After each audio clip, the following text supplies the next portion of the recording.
I'm Jay Addison from EventChain.io for Investment Pitch Media and FinTech News Network. On blockchain interviews this week, we have Dennis Avorin from the Malta Blockchain Summit. Dennis, how are you doing today?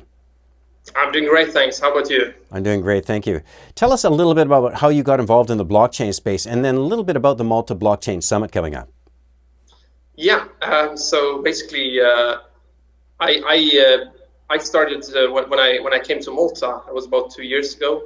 I first went into one of these investment promotion firms and became involved with the iGaming space here in Malta. Malta is, as you know, it's like the center of excellence for iGaming companies like online casinos and betting. Yeah. And I was involved in writing the compliance guide for that. Okay. And from there, it's like an easy step into blockchain, because blockchain is obviously a new field that's operating under quite uncertain regulatory status. Mm-hmm. And blockchain always fascinated me because of the decentralization of trust, and also like it automates this trust in a way that I think is unique, and that can bring a lot of benefits for human societies at large. Yeah, you're absolutely right, Dennis. Blockchain's going to change the world. It really is.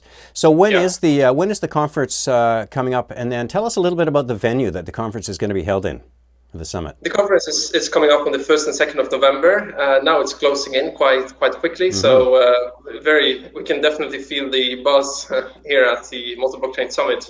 We're a team of 20, 30 people, and working around the clock to make everything lined up for the conference now. So it's 4 conferences, 1 2-day hackathon, an ICO pitch. We also have a crypto cruise, and we're expecting 5,000 delegates. And this floor plan of our expo is we have a huge expo. It's about 300 exhibitors, already sold out. Wow, this sounds really exciting. What kind of information could attendees expect to learn coming to the summit? Well, our 4 conferences are thematic. So we have one on regulatory, and another one on marketing and investments. Then the third one is on that's the developers conference, basically the tech conference. And then we also have the tokenomics conference. So first of all, I would say the regulatory one is, of course, a very interesting conference, since Malta is launching a regulatory package for blockchain technologies. So everyone who comes to that conference will definitely learn how Malta built its regulatory framework. We have a panel on that, and then we have a number of other regulatory issues discussed, such as how to tax capital gains from crypto, and criminal liability in cyberspace. All these like tricky legal questions that is very, very important for the blockchain space. Yeah, that's for sure. Something that they can learn from the local knowledge base. But then the tech conference, that one is quite filled with like speakers from across the world. And for instance, we have W. Scott Sternetta, one of the co-inventors of blockchain technology. And he's going to have an excellent keynote on how we can learn about blockchain's future from knowing its past, because he has been in the blockchain space for as long as some people have been alive. So that's great.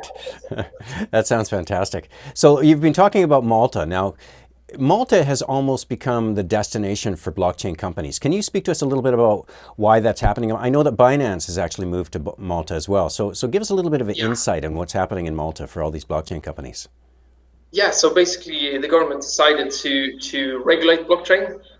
It was a bold move, and since they announced that, first came Binance to announce that they're going to set up an office in Malta, and then came OKX as well. Then we have a number of other exchanges that have followed, such as CBX and so on. And basically, what I guess, they obviously they want to operate under proper regulations that will give them peace of mind that what they're doing is legal. Mm-hmm. And Malta has a history of providing this these sort of frameworks from the past, and it was a huge success when Malta launched the iGaming regulations back in 2005. Malta was the first jurisdiction to do that as well. So Malta is definitely knows what it's doing in terms of launching these regulations. Yeah, And it seems to be very forward thinking, that's for sure. yeah, it's punching a bit above its weight as well. But that's the way Malta is. A very pragmatic country with politicians who are sticking together. So there's always this consensus mechanism. So even if the current government would lose office in some couple of years, the opposition stands behind the regulations as well. So it's very stable politically, and I think that's why many companies find trust in Malta's jurisdiction, because there is basically consensus on all these areas among the political spectrum. Yeah, sure sounds like it. Now, do you expect startups and investors from just the European area or globally for this summit? Globally. Globally, okay. Interesting. Yeah, Singapore, Hong Kong. We have some from South Korea. We have a lot of people coming from the United States, from Silicon Valley, New York, Seattle, Austin, and definitely a lot of Russian delegates as well. That sounds great. Now, what are the obstacles that you've faced in promoting a blockchain conference as opposed to a general technology industry conference, let's say? Well, it's obviously Facebook have some words that they don't like us to use, such as the B word, blockchain. If you use that word, you can't push an ad, for instance. Yeah, it's amazing. So yeah, that's been a challenge, some obstacles to overcome.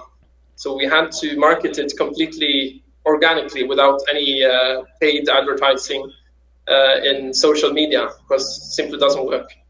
Yeah, that sounds great. Now, along that same line, what creative ways have you used to reach that younger demographic? The younger demographic is, Twitter and Telegram is probably the best channels to reach them. Also Reddit. Yeah, that makes Reddit. sense. Yeah. Yeah, for sure. And but I think in general, the blockchain space is the younger demographic by itself. So yeah, you're right. I don't think we need a particular strategy just for the younger demographic. It's rather the opposite. We need to find strategies how to reach the older demographic. That's exactly right. Space. Yeah, that's a great point. How long has this conference been in the making? How long have you been working on setting this thing up? Well, Eman Pulis, the founder and the CEO, he started working on this in December last year. I jumped in February, March this year.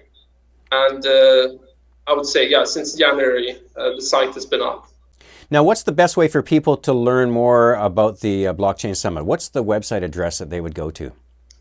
You go into www.maltablockchainsummit.com, and there you can find all the information on the speakers, the agenda, and where to buy how to buy tickets.